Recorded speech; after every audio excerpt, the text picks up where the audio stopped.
This is a paid advertisement from BetterHelp. Let's pause and take a moment to talk about something very important. Life has its pressures for everyone, and we often carry the immense weight of expectation to never show weakness, to hide our true feelings, and believe that asking for support somehow makes us less of a person. But bottling things up isn't the answer.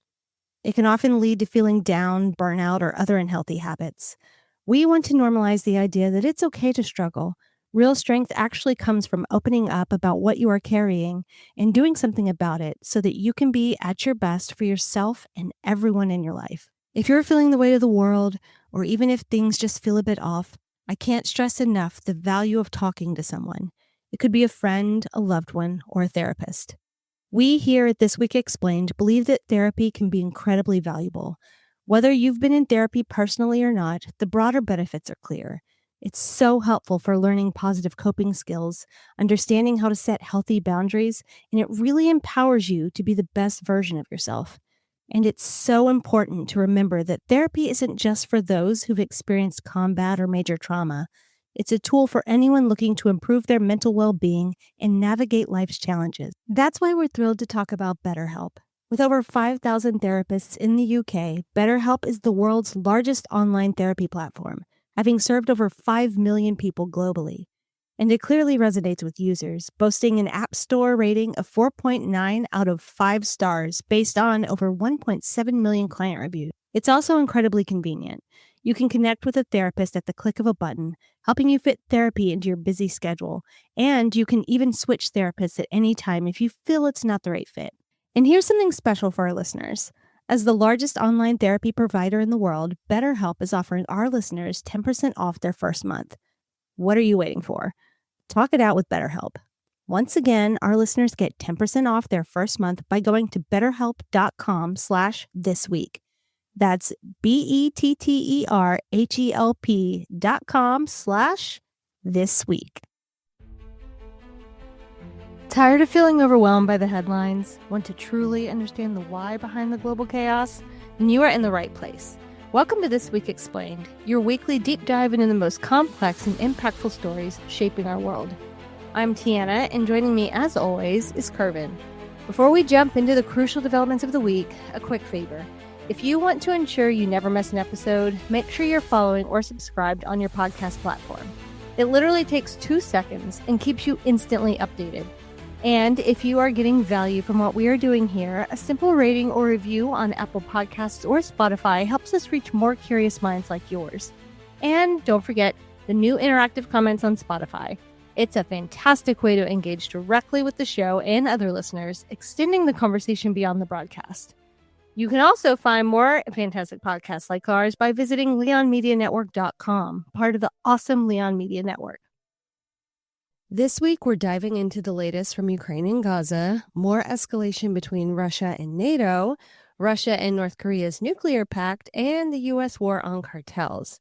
So let's start on the battlefield of Putin's special military operation. Reports from President Zelensky's office indicate that Ukrainian troops have not only halted some of Russia's recent gains, but have actually reclaimed a substantial amount of territory, particularly in the east. So what does this counteroffensive signal? I think it signals a few important things. First, it demonstrates that the Ukrainian military retains a high degree of operational capability, also a high degree of resolve. This is even after months of intense defensive fighting. Now, reclaiming territory, especially in a contested area in the east like Donetsk, this is a complex undertaking. Secondly, it disrupts this narrative of inevitable Russian progress, which had been building since Trump had started asking for these peace negotiations to move along. Now, forcing Russian troops to retreat boosts morale for Ukraine. It also boosts morale for Ukraine's partners like NATO. It also creates significant strategic and logistical problems for Moscow. They are not just defending, they are now actively dictating the terms of engagement in specific sectors. And this is not just happening on the front lines. Ukraine appears to be expanding the scope of its operations, with strikes occurring deep inside Russia. We have seen reports of explosions at major oil facilities, some over 1,000 kilometers from the border. Yeah, that's right. And then these are not random acts. These are targeted. And targeting facilities like the Gazprom plant or the refinery in Volgograd, this is a calculated part of Ukraine's strategy. Now, the goal here is twofold. One is to degrade Russia's ability to fuel its war machine and also to create economic pressure. These refineries are actually very vital to the Russian economy. They supply fuel to the Russian military. So by hitting these refineries, Ukraine aims to make the cost of the war tangibly felt far from the front lines. It's a way of showing that no part of Russia's critical infrastructure is entirely safe. It also seems to be prompting new levels of international cooperation. After a Russian drone recently crossed into Polish airspace, we are now seeing Warsaw and Kyiv agree to form a joint task force for unmanned systems. And we spoke about this last week for a bit. Now we're seeing the tangible effects of this. A Russian drone being shot down over a NATO country, that is a serious escalation. So the creation of this joint task force is a direct and practical response to that escalation. So this all shows a deepening of the security partnership between Poland and Ukraine, but also NATO and Ukraine. So they're not just sharing equipment anymore. They are planning to integrate technologies, conduct joint training, and develop new defensive projects. So this is a signal this move kind of signals towards a more formalized long-term defense collaboration in the face of this shared threat from Russia. And on the diplomatic front, we saw some rather direct comments from President Donald Trump during his state visit to the UK, specifically aimed at Vladimir Putin. Yeah, he did. President Trump admitted Putin, quote, let him down, end quote, with his recent actions. Now, public criticism of that nature, especially during a high-profile joint press conference with the British Prime Minister, this is designed to apply international pressure on Putin. So it serves to further isolate the Russian president on the world stage. Now, for the British officials hosting this visit, a comment such as this is most likely seen as a success for them. It reinforces a unified stance against Moscow's actions. All right, let's shift from the international stage to the internal situation within Russia. There seems to be a growing intolerance for any criticism of the war effort, even from those who were previously supportive. We're seeing some of the staunchly pro-war bloggers now speak out. Hey, look, this is very fascinating. We're now seeing a narrative shift among a group that has been so supportive for so long of this war. So that to me is very telling. We're not talking about anti-war activists speaking out in Russia. These are pro-war commentators who are now highly critical of how the Russian government and the Russian military handled the Ukrainian incursion, especially into the area of the Kursk region. They are pointing fingers directly at the Ministry of Defense and the FSB. And one of those bloggers has been arrested for alleged embezzlement and labeled a, quote, foreign agent, end quote. Yeah, exactly. We know this. This is a typical Putin narrative management and scapegoating. The military failure in Kursk that we are seeing was a significant embarrassment for both Putin and the Kremlin. So rather than addressing the systemic issues that allowed it to happen, the response is to silence the critics, shift the blame onto those regional officials of that area. So designating this mill blogger as a foreign agent, that is a powerful tool to discredit him. But it also sends a clear message to the other ultranationalist bloggers. Criticism of tactical execution is not going to be tolerated in Russia. It shows the Kremlin is more concerned with controlling the information space than with actually addressing the failures themselves. So we are seeing Ukraine regain initiative on the battlefield and expand its strategic attacks, while Russia appears to be turning inward, tightening its control over information and cracking down on internal dissent. Let's shift to the other conflict dominating headlines. After a period of intense aerial bombardment, Israeli forces have initiated a major ground offensive into Gaza City. This marks a significant escalation in a conflict that has already lasted for nearly 2 years. Yeah, it absolutely does. And this is a deliberate and substantial shift in Israel's strategy. The stated objective from the Israeli government is they want to dismantle what they describe as Hamas's last major stronghold. This is also its primary symbol of governance in Gaza. So, from a strategic standpoint, what is the calculus here? Why this move and why now? It seems like an incredibly high stakes decision. Yeah, it's incredibly high stakes. It, I think what's most telling is that this decision was reportedly not a unanimous one within the Israeli security cabinet. You had the heads of the IDF, Mossad, and Shin Bet. They actually advised the prime minister against this specific operation. That seems to be happening a little bit more frequently than they would like. They don't have like unanimous support, but they're doing it anyways, and it's kind of blowing up in their face a bit. Yeah. Seems very significant. What are the primary concerns here? Why didn't the cabinet give their full support, throw their full support behind this decision? Well, there were a few warnings that came from the cabinet. First and foremost was extreme danger to the remaining Israeli hostages held in Gaza. They believe that should be at the forefront of every mind of every leader in Israel. Second was the potential for very heavy casualties among the IDF, who would be conducting a dense urban warfare campaign. The third thing was the long-term strategic consequence. Yeah, maybe it'll be successful on the battlefield and they take over Gaza, but what happens the day after? They warned that this could fail to fully dismantle Hamas, and it might force Israel into the position of directly governing over 2 million Palestinians. That is a scenario that everyone in the cabinet actually wants to avoid. Oh, so the fact that they would possibly kill thousands more Palestinian civilians didn't go on their radar at all.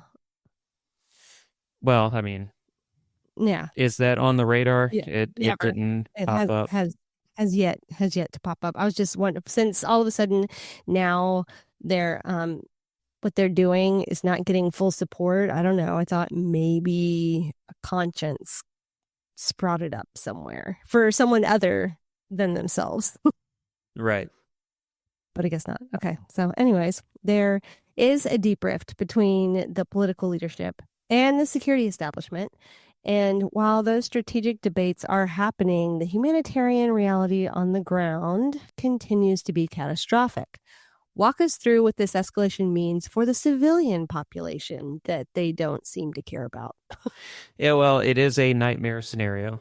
Look, this is a grim reality for hundreds of thousands, for 2 million Palestinians on the ground there. For weeks, the Israeli military has been telling the population of the city to evacuate south. Now, with tanks on the ground, that has turned from a warning into a frantic exodus for those people. People are fleeing with whatever they can carry. They're on foot, whether they're on foot or in carts or on boats all along the coast. They are trying to get out before complete destruction to the city happens. Okay, but where are they supposed to go? We hear reports that the designated humanitarian zones are already overwhelmed. Yeah, and I think that's the core issue of the crisis here. These zones are not equipped to handle such a massive influx of people. Aid agencies, many of which are now issuing the most severe warnings that we've heard since the start of this war, describe a situation of extreme overcrowding in those areas. There is insufficient shelter, insufficient water, and insufficient food. The death toll from malnutrition is actually climbing daily. We've even seen reports of the critical infrastructure of the area, like the only specialized children's hospital in the area was damaged in the fighting. This is a complete systemic collapse. And in the middle of all of this are the hostages. This brings us to a chilling statement that was just released by Hamas. Yeah, I think this is a pivotal moment in the psychological dimension of this war. Hamas's military wing issued a statement, pointedly written in Hebrew, addressed the Israeli people. It said that this ground offensive has closed the door on any potential return of those hostages. Their message was that the Israeli government has effectively chosen military action over the lives of its own citizens. They also said that not one of the remaining captives will be returned, whether alive or dead. Oh my gosh. And didn't they also make a reference to Ron Arad, which I imagine carries a very specific weight inside Israel? They did, and it does. That is a deep national trauma. Ron Arad was an Israeli airman. He was lost in Lebanon in the 1980s, and Israel never recovered the body of or know if he's alive still. He's still listed as missing in action, and as recently as 2021, Israel has tried to identify his whereabouts, invoking his name as a way of saying the hostages will vanish into history, becoming a permanent, unresolved wound for the country of Israel. It's an exceptionally harsh message. It's designed to amplify the pressure on the Netanyahu government from within. And it seems to be working. The families of the hostages have been protesting and accusing the prime minister of sacrificing their loved ones. But at the same time, I feel like they've been doing that for months now. They have, and it is getting louder because they felt betrayed for a long time, right? This isn't the first time we've talked about their protesting, right? They are echoing the same warnings the security chiefs gave the prime minister, that this offensive is going to be a death sentence for the people that they love. This has created an immense internal political crisis for the government, and that's running parallel to that military operation itself. Of course, this conflict is not happening in a vacuum. So how is the international community responding to this new phase? I mean, the condemnation has been widespread. It is growing sharper. A United Nations commission recently released a report concluding that Israel has committed acts of genocide. It's an accusation that Israel has categorically rejected. Now, more tangibly, the European Union, this is Israel's largest trading partner, they're now formally proposing sanctions on Israel. It's a significant diplomatic shift that signals growing isolation. And when we talk about regional stability, it is impossible not to think about other flashpoints. The risk of this conflict spiraling into a wider war has been a concern from the very beginning. We've seen rhetoric from Iran, for example, after hypothetical U.S. actions, stating that all options are on the table to defend itself. It is a terrifyingly delicate balance. A ground offensive with immense human cost, a government at odds with its own security experts, a desperate hostage crisis, and the ever-present threat of regional escalation. It is hard to see a clear path forward. Now it is time to shift our focus back to Europe and discuss more Russian incursions into NATO airspace. But first, we need to take a quick break, so stay with us. We'll be right back. You won't see the engineer that slams the Nissan Rogue's door 13,920 times. Or the corrosive chamber that simulates 15 years of life in 5 months. Or the Rogue heat-baked for over 300 combined hours. What you will see is a vehicle that can take punch after punch and keep rolling. Nissan, #1 in new vehicle quality among mainstream brands by J.D. Power. We put it through the worst, so you get its best. For J.D. Power 2025 U.S. Initial Quality Study Award information, visit jdpower.com/awards. Awards based on 2025 model year. Newer models may be shown. Welcome back, listeners. Last week, we dedicated our time to the Russian drone incursion over Poland. It felt like a significant moment, like a deliberate test of NATO's borders. But it seems that was only the beginning of a new chapter. This past Friday, the situation escalated further, this time in the skies over Estonia, which we visited and loved.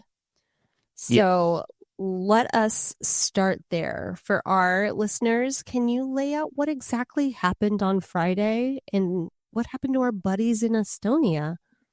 Yeah, more Russian incursions, right? So on Friday morning, the Estonian government reported that 3 Russian MiG-31 fighter jets violated their sovereign airspace over the Gulf of Finland. This was not a brief or accidental crossing. Reports indicate they remained inside Estonia airspace for approximately 12 minutes. Now, more importantly, these aircraft were flying dark. They had no flight plans filed, their transponders were inactive, and they were not in communication with air traffic control. Flying dark, as you say, certainly signals this was not a standard scheduled flight. So what was the immediate response from NATO? I think the response was as quick as it could be, that's also a key data point in all of this. NATO's Baltic air policing mission was activated. Italian F-35 fighter jets, those are based in Estonia. They were scrambled to intercept. Finland and Sweden also launched their own aircraft. And essentially, the Russian jets were met and escorted out of the area and toward the Russian exclave of Kaliningrad. Now, from a procedural standpoint, the system worked as intended for NATO. But do you think Russia did that in order to test their response times? Yes, absolutely. Short answer, yes. Okay. So, and it's an intelligence gathering. Okay, so from a political standpoint, an incursion like this is not just a military issue. Estonia's reaction was very strong, from what I understand. Extremely strong. It was much like Poland did last week. Estonian Prime Minister Kristen Michal announced that Estonia was formally invoking Article 4 of the NATO treaty. Right, and I don't know if we got into this last time, so can you remind us what Article 4 entails? Yeah, so Article 4 is a consultation mechanism. So it doesn't automatically trigger a military response like the more famous Article 5. Instead, it allows any member state to bring an issue to the table for urgent consultation when they feel their territorial integrity, political independence, or their security being threatened. It is a formal declaration that a serious threat exists, and it compels the entire NATO alliance to address it collectively. So doing this twice in 2 weeks over similar provocations sends a very powerful signal to Russia and the world. I don't think with what's going on internally in Russia currently, they can, fight on all these different fronts. Yeah. They know what's going on at home. They need to quit pushing people's buttons. So Estonian officials have called this particular violation unprecedentedly brazen. So what makes this one different from past incursions? I think it's a combination of factors. The duration is significant, so we're not talking about like a whoopsie moment here for those aircraft. This was deliberate. This was sustained. The use of 3 advanced interceptor jets rather than a single plane, that's certainly an escalation on the NATO side. And doing this so soon after the incident in Poland suggests a deliberate and coordinated strategy. The Estonian foreign minister used an interesting analogy. He actually, they referred to it as the boiling frog theory. Yuck. Yeah. It makes me sad thinking about that. But that's because I am quite literally picturing a boiling frog. So anyways, the idea that if you turn up the heat slowly enough, the frog will not notice it is in danger until it is too late. Right? That's what it boils down to. For lack of a better term. Yeah. I guess that's the perfect term, right? So the concern is that Russia is engaging in a series of escalating provocations. Each one on its own is managed, does not lead to open conflict here. But if you take them together, they serve to test NATO's reaction times, probe its defenses, and perhaps more importantly, gauge its political unity and resolve. There is also the assessment that this is an attempt to draw attention away from the conflict in Ukraine. It would force the alliance to focus more on its own territorial defense. And of course, Russia denies the entire event. Yeah, the Russian Ministry of Defense issued a statement. They claimed the jets were on a routine flight. They complied with all international regulations. They flew strictly over neutral waters. Now, that's a standard element of the Kremlin playbook. Execute a provocative action and then flatly deny it. And that creates an ambiguous information environment. Well, I am sure we will be talking about provocations between Russia and NATO a lot more. Time to shift our focus to a development that feels both sudden and somehow entirely predictable. Intelligence reports have emerged from Seoul, South Korea, suggesting that North Korea may have crossed a significant technological threshold, not on its own, of course, but with a powerful benefactor. Yeah, a very powerful one that we were just talking about. The reports allege that Russia has supplied North Korea with a nuclear reactor and other key components for a nuclear-powered submarine. This isn't just like one of those missile tests from North Korea. If this intelligence proves accurate, this represents a fundamental shift in the security landscape of the Korean Peninsula and beyond. So let us start there. Break down for us what is being reported. Like, what exactly has Russia supposedly provided to Pyongyang? So the information, this information that South Korea has reportedly shared with the United States, points to the transfer of several modules from decommissioned Russian nuclear submarines. We're talking about the heart of the vessel. So the reactor itself, the turbine, the cooling systems, these are not parts one can build easily or actually acquire on the open market. This is state-level, highly sensitive technology. And the context for this is the strategic partnership that Moscow and Pyongyang formalized last year. We have seen North Korea supplying Russia with munitions and personnel for its war in Ukraine. Is this transfer simply Moscow's way of paying them back for those weapons and the personnel?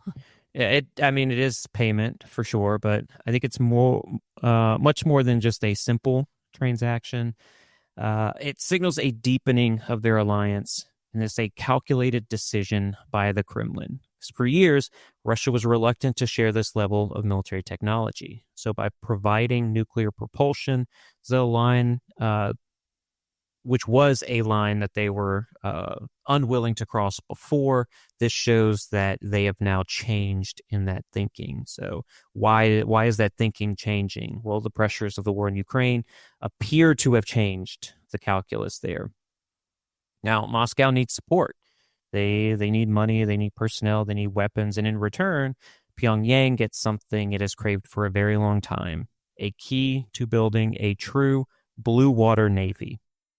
And why is a nuclear-powered submarine such a coveted piece of hardware? North Korea already has submarines, so what makes this different? Basically endurance. A conventional diesel-electric submarine that those are tethered to the surface. It's got to come up for air. What I mean there is that it needs to run its engines and recharge its batteries. It makes it very vulnerable to detection. A nuclear submarine can stay submerged for months at a time. Its only limitation is the food it can carry for the crew that's in the submarine. It is faster, it can travel farther, and it can stay hidden for much longer periods. It turns a regional navy in North Korea into one with a potential global reach.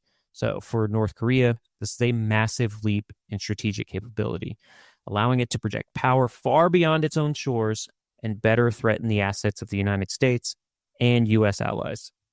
Well, this is a deeply concerning development on its own, but I have to ask, does this feel like an isolated event to you, or is it part of a wider pattern we are seeing emerge on the global stage?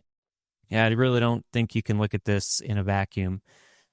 It's absolutely part of a broader, more troubling pattern here. We're seeing a growing alignment of states that operate outside of the established international norms, the global south, and they are increasingly willing to cooperate in ways that directly challenge Western security interests.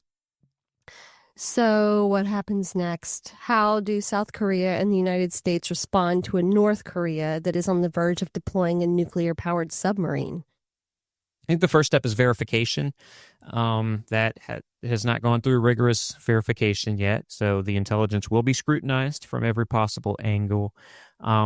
We will see heightened surveillance. You're going to see satellites, ships, aircraft, all focused on North Korean naval shipyards. The North Koreans understand, or at least Kim Jong-un understands this. But assuming the intelligence holds, the response should be multifaceted. There should be diplomatic condemnation, but that has limited effect on Moscow or Pyongyang these days.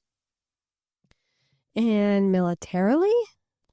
I think militarily, it's likely going to accelerate a regional arms race. So South Korea has its own ambitions for a nuclear-powered submarine.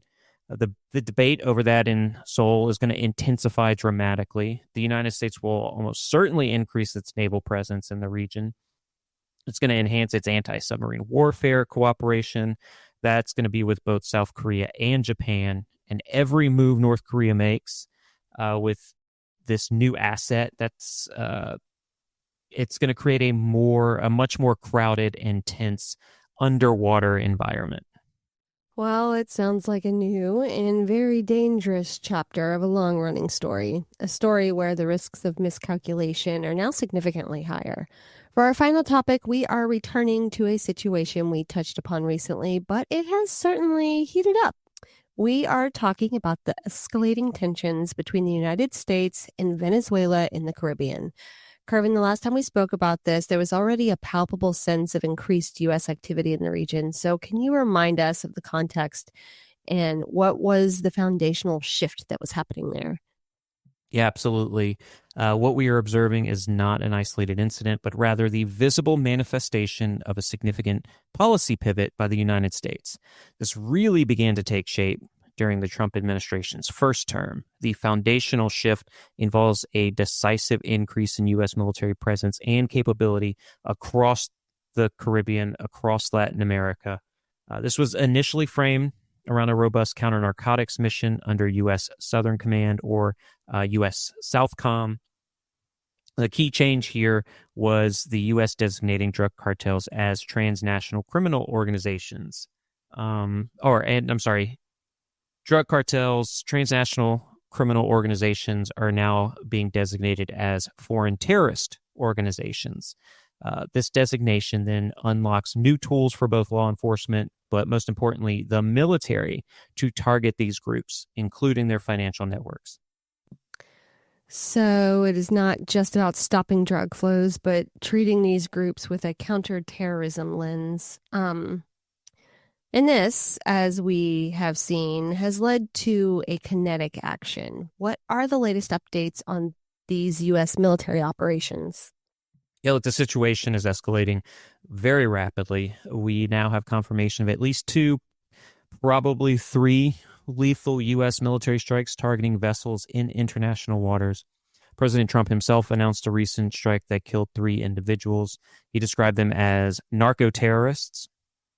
This follows an earlier strike on September 2nd that reportedly killed 11 suspected members of the Tren de Aragua gang. Now, that gang has been designated as a terrorist organization by the United States. The administration is presenting these actions as direct hits against groups poisoning America with illicit narcotics. And we have even seen visual evidence with videos of these strikes being released. From Venezuela's perspective, how are they reacting to these actions and the overall heightened U.S. military presence so close to their shores? Well, their reaction has been swift and predictably highly confrontational. Now, President Maduro has publicly declared that relations with the U.S. are now, quote, completely broken, end quote, and that's due to these, what he called bomb threats and aggression towards Venezuela. Now, Venezuela has vowed to fully exercise its legitimate right to defend itself. And we have also seen direct military responses. We saw a Venezuelan F-16 fighter jet flying overhead of a U.S. Navy destroyer. They also reported an incident where a Venezuelan fishing vessel was allegedly boarded by U.S. forces for 8 hours. Now, Venezuela views this as an illegal and hostile act designated to provoke further conflict and justify regime change. That image of a U.S. destroyer with an F-16 overhead really brings home the level of tension. So we have this very aggressive posture from the U.S. and then Venezuela's clear defiance. From an analytical standpoint, what are the immediate risks here? I think the immediate risks are exceptionally high for unintended escalation. We talk about this in the Indo-Pacific with the U.S. and China. Look, we are in a tit-for-tat dynamic where each action elicits an equal reaction. The presence of significant U.S. naval and air assets, combined with Venezuela's willingness to challenge these forces, this creates numerous points of friction. A miscalculation by either side, whether this is a Venezuelan jet that's flying too close, or a U.S. force misidentifying a target, or even an accidental engagement between the two militaries, that could quickly spiral into a direct military confrontation between two sovereign states. The absence of clear diplomatic channels for de-escalation makes this all the more perilous. And the legality of these actions has been questioned, particularly the strikes in international waters. So how does that factor into the broader geopolitical landscape? Yeah, you're absolutely right. Legal experts have indeed raised concerns about whether these kinetic strikes in international waters actually comply with international human rights and maritime law. Now, from Venezuela's perspective, any perceived violation of international law provides potent propaganda to rally domestic support and then garner that international sympathy. For the U.S., if the legal basis for these actions is seen as ambiguous by the international community, it could undermine the legitimacy of the operation and complicate efforts to build broader support against the Maduro regime. Beyond the immediate military clashes, what do you see as the strategic objectives for both sides? And how do these current actions play into them? Well, for the U.S., the stated objective is unequivocally counter narcotics and counterterrorism. Eliminating a threat to national security is what the U.S. is saying. But there is a clear implicit pressure campaign on the Maduro regime. The U.S. wants to see regime change in Venezuela. Now, while direct regime change is not explicitly stated as the goal of these specific operations, the aggressive actions, coupled with the $50 million bounty on Maduro's head, certainly contribute to a wider strategy to destabilize his government. Now, for Venezuela, Maduro is using these U.S. actions to consolidate power domestically. He's framing the U.S. as an external aggressor. And by doing this, he can now rally nationalist sentiment, justify internal crackdowns, and divert attention from Venezuela's severe internal crises that Maduro started. Yeah, he is also signaling that he will not yield easily, and he's prepared to defend Venezuelan sovereignty. And his power. Right. Everyone is always about their power. So looking ahead, what is your predictive analysis for the next few weeks or even months? Like, what should we be watching for? I think we're going to see continued escalation. De-escalation appears highly unlikely in the short term. We should anticipate more U.S. kinetic strikes against those alleged narco-terrorist targets. The key indicators to watch are any changes in the nature of these strikes. So if the U.S. begins targeting uniformed Venezuelan military assets or facilities on mainland Venezuelan, that's going to be a major shift and almost certainly lead to a direct armed conflict. Now, another critical factor is Venezuela's potential for asymmetric responses.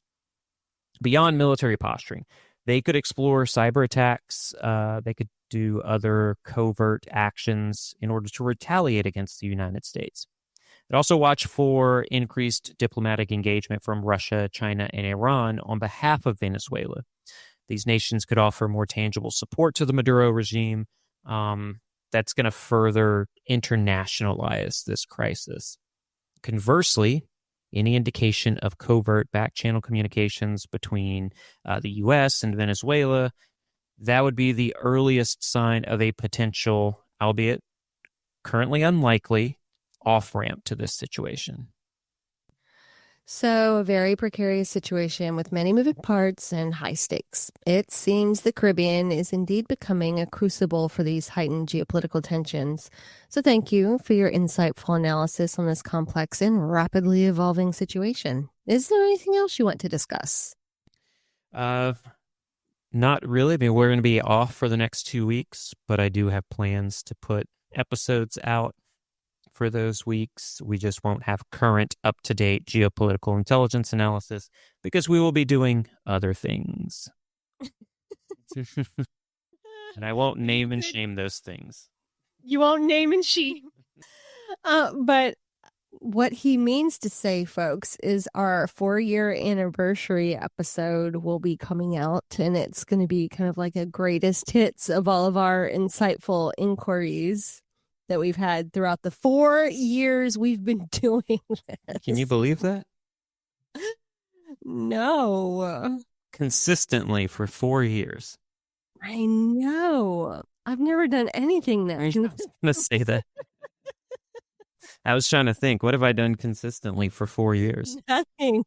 Like my daily routine changes on a whim, and it's never quite the same. I mean, there's like a framework that I go by, but it changes all the time. But yeah, we're gonna release so you have enough for 2 episodes? Yeah, I'm doing one with all of the interviews from, the insightful inquiries beyond this week. And then we're going to do, for the real 4-year anniversary, which is the week after, we're going to do the best of Tiana and Kervin getting geopolitical events Y'all right. should listen to us. I'm just kidding. You can listen to whatever you want to listen to. But yeah, we were right on so many things. But we're glad you support us in this. And so smash the like button. Oh, yeah. Like, comment, subscribe. Or whatever people say. That's what they say, right? That's what I think so. I mean, I've been watching a lot of YouTube lately. I have not. And what have you been watching on YouTube? Well, I just watched Napoleon taking over Egypt. So a bunch of like historical battles and.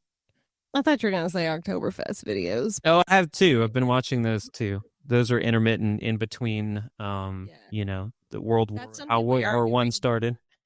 We are going to our first Oktoberfest.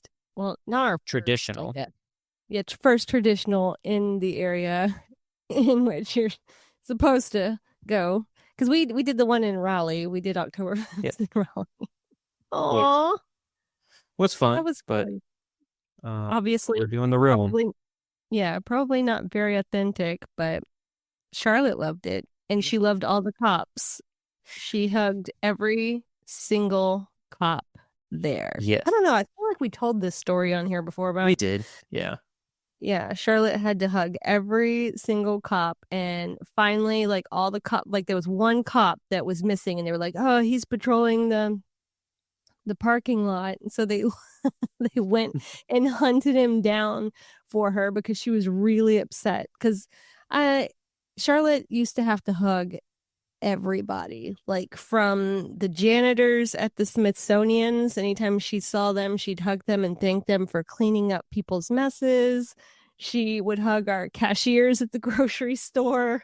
She would hug our waiters and waitresses in restaurants. Like, she hugged everybody who performed some kind of service for her.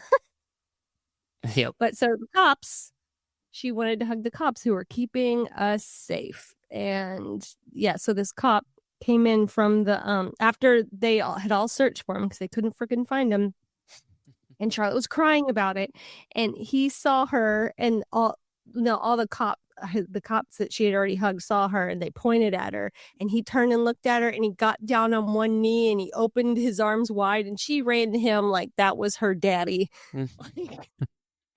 Would have been a viral moment if we captured it on video. Yeah, it was really, really cute. But yeah, so we're going to our first Oktoberfest, and I'm both excited and terrified. Well, it'll be on a weekday, so it's not going to be too crazy. Thank goodness. It's okay. That was intentional. Yeah, I have my loop earplugs to protect me from stuff. So not a sponsor. Not a sponsor. And I'm bringing you a pair too. So yes. Yeah, we're good to go. Anyways, thank you for sticking with us while we rambled again. It's great. No, I don't have anything else except that we will have episodes coming out, but they're not going to be current events. So yeah, we'll get back to that after. Yeah, after we're done doing all the things. Things. We're doing all the things for the next couple weeks. Thank you for listening to This Week Explained. We hope that you found it both informative and engaging. If you have any feedback or suggestions for future episodes, we'd love to hear from you. For more in-depth coverage of these stories and more, Be sure to follow us on social media at This Week Explained. Tiana, thank you so much. And until next week, stay safe out there.